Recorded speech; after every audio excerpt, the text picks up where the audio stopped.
Raquel came back from hell. They stuck her soul in a tin can. Now we call her Rokko Chan. Greetings, ladies and gentlemen. Today I have a story to tell. It is the year AD 20XX.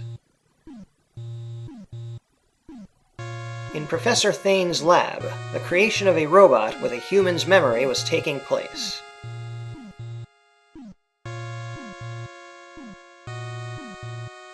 Daddy? My baby, you recognize me? Experiment is successful. Meanwhile, robots around the world have gone out of control, and a mysterious scientist named Dr. Mad declared war on the world. Dad, with the power I have now, I think I'm able to stop those robots. What? No way! It's too dangerous! I can hear the people suffering as we speak. I have to go. No! Wait!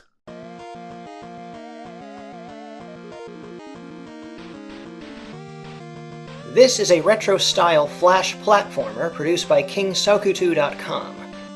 Originally published way back in 2011. I've been wanting to cover this game on this channel for years, and now I'm finally getting around to it. Ow! My eyes! Yes, it's Rokko Chan, a game about a fighting robot girl. She straddles the line between being an android and a cyborg. Her body is mechanical, but her mind is a digitized backup of a young girl's memories. Does this make her human or machine? Does she dream of electric sheep? We haven't got time to ponder the philosophical implications. There's a robot rebellion going on, and Rokko Chan isn't affected. And since she's well equipped for self-defense, she's jumped at the call to action. It's time to power up the Rokko Buster and wreck some rampaging robots.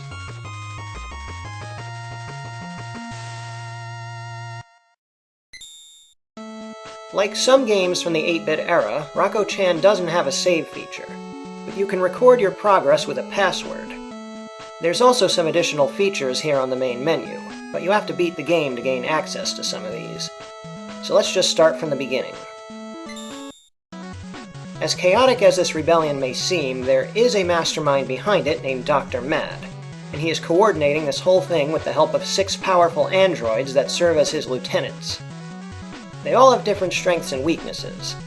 I feel we should tackle the one with the strongest weapons first.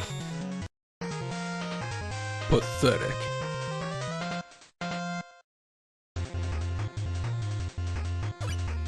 The controls are fairly simple.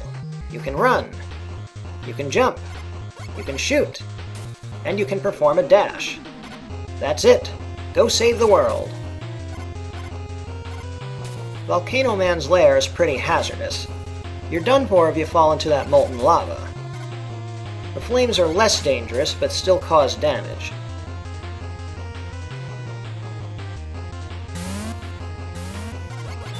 That Roomba thing is immune to all weapons except for one specific type. We'll just avoid them for now. Jump on the reappearing blocks.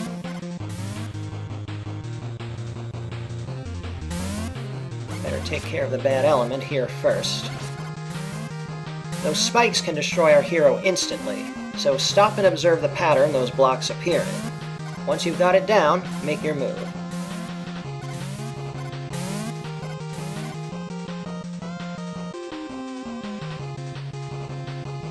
Aw, I can't reach that.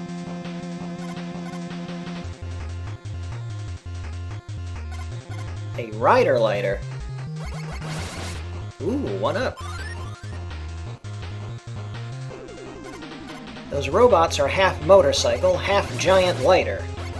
Wonder if they're inspired by Knight Rider. You know, with the whole head on fire thing. That round thing on the catwalk is a repair capsule. It restores health if you take damage. Don't worry if you can't reach it. You'll see plenty of them. Quaderat demonstratum.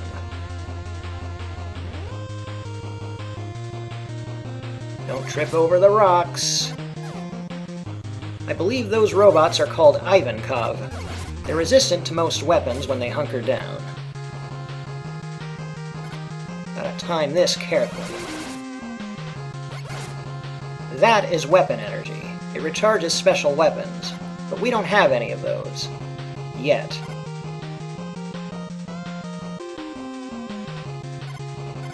Uh-oh. Whoa, that was close. Magjetter licking at my heels there. And the lava's rising. There's goodies if you take the alternate paths, but you better be confident in your platforming.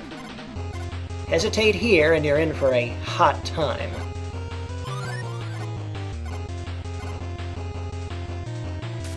Definitely a situation where you should use the dash liberally. Barely made it. The final stretch. This game has an art book you can download online. That's where I'm getting the names of some of the enemies from. It's all in Japanese, however. I ran the images through Google Translate, but I make no guarantees that the names are 100% accurate. Okay, Big Bad Volcano Man. He's strong, and he's fast. But he's not too difficult to defeat with your default weapon. Keep on your toes and you can avoid a lot of his attacks. He'll still probably tag you a few times. It helps if you come into the fight with most of your health left. Even if you lose, you can try again with full health if you have extra lives. There is one of them in the stage, so there.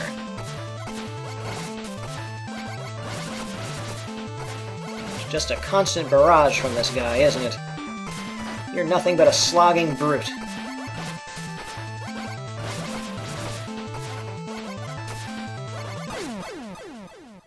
We did it! 1 down, 5 to go.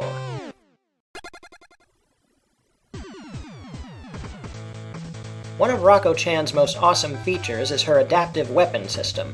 We got Volcano Cannon! A Volcannon! She can obtain weapons and equipment from defeated androids. Here's the password if you want to follow along, though this game isn't too hard, and half the fun is overcoming the challenge by yourself.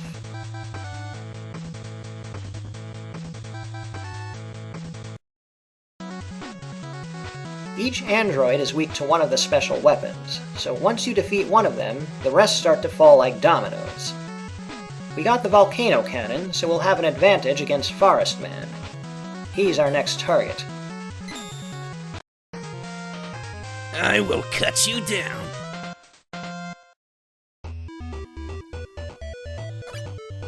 You can access your weapons at any time through the pause menu. Let's give that Volcano Cannon a try. That is powerful. You can also swap weapons on the fly with the control keys. That's how I do it. Mapped them to the shoulder buttons on my gamepad. Boom! That's why I went after Volcano Man first. Don't worry about the tar pits too much. Even if Rokko Chan sinks, she'll be just fine. Flying Leap! Fell short. Ack! This shouldn't come as a huge surprise. The art book did mention Indiana Jones as an inspiration for this stage. Time to pull out the heavy artillery. Can't break through. Nowhere to go but down. This is the only one of the android stages with an underwater segment. Don't worry, Rokko Chan is waterproof. And she can leap much higher while underwater. It has something to do with buoyancy.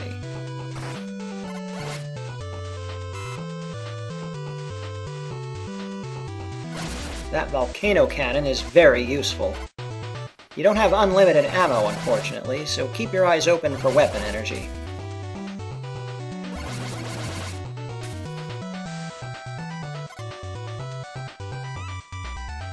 Here is a mini-boss, the Marine Dragon. It's powered by a bunch of robots on pedals. That's funny. The body is indestructible. You've gotta hit the head. The Volcano Cannon makes quick work of this guy. but I'm conserving ammo for Forest Man himself. The dragon's attacks are very predictable. You could even intercept those torpedoes.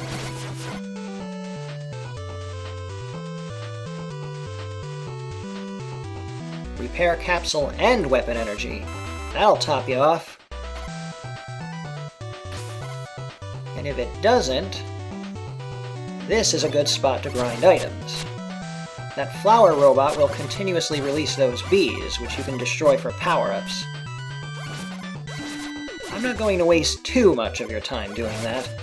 I'm fairly confident I can defeat Forest Man even if I don't have full health and 9 extra lives. Out of the way, you. Let's get a move on. Back to the surface.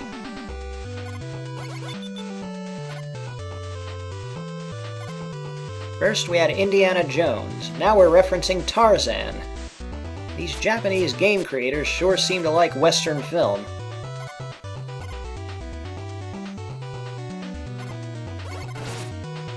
Don't want to stand here too long.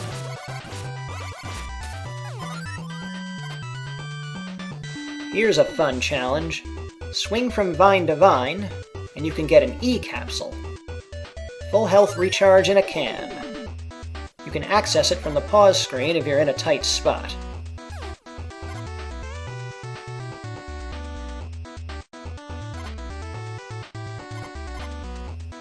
One last Mesoamerican warrior robot. Full health, full ammo. We're looking good. Here is Forest Man. This guy often gives me grief. Not only does he have a vine whip, he also sends swarms of beetles after you. I feel like you have to have chameleon eyes to keep track of it all. You know, because they can look in 2 different directions. The volcano cannon helps a lot. Its enormous splash damage rips through Forest Man's defenses. Makes sense. Fire burns plants. And that is that.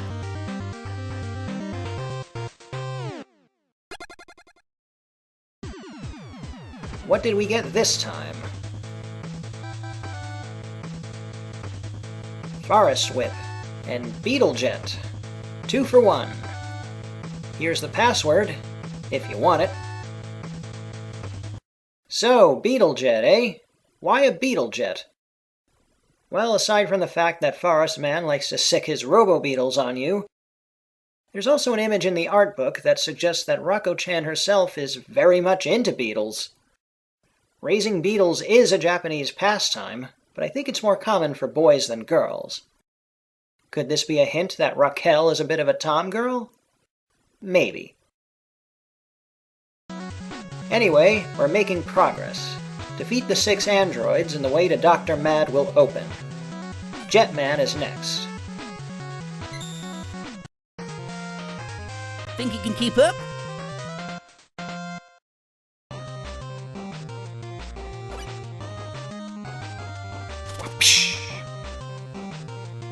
The Forest Whip is great if you're in close quarter situations. Not so great at range. Ah well, you have other weapons for that. Lots of action in high up places here. That Beetle Jet will probably be useful for beginners. Me, I'm a veteran of this sort of game. I'll rely on my own platforming pedigree.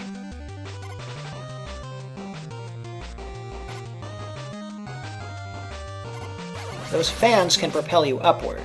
Just hold down the jump button. That bird robot is apparently called Jack Suparo. Take that second word and speed it up a little. Jack Suparo? Jack Sparrow? Jack Sparrow?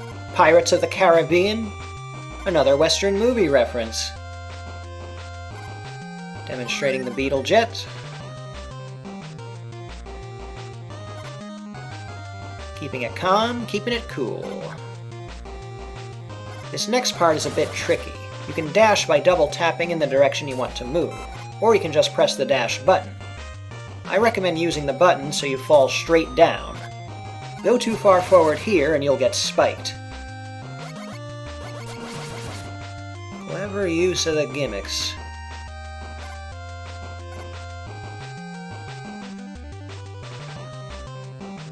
Observe your surroundings and be patient. Float like a butterfly, sting like a bee.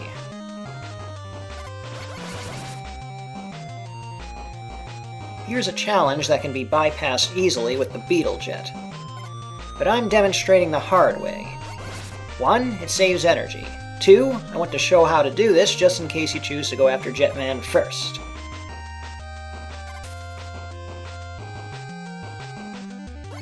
Well, Raquel, you've only started saving the world, but it looks like you already have a lot of fans. Wop, wop, wop, wop. Whee! This is the last part. Board the Missile Hawk and take a ride. But watch out for birdies. There's a shield-type weapon that makes this part trivial, but we don't have it yet.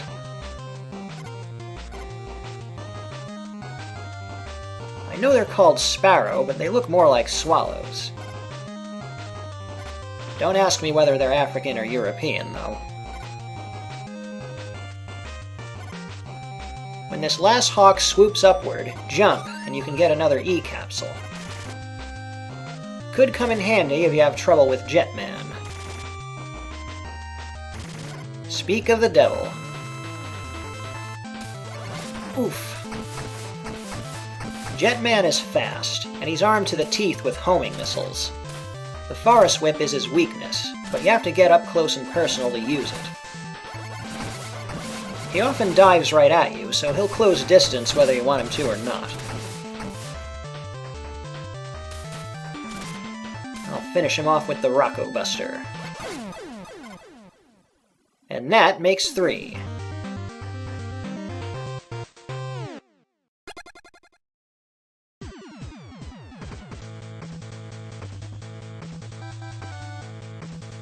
You got Jet Missile, a very useful homing weapon.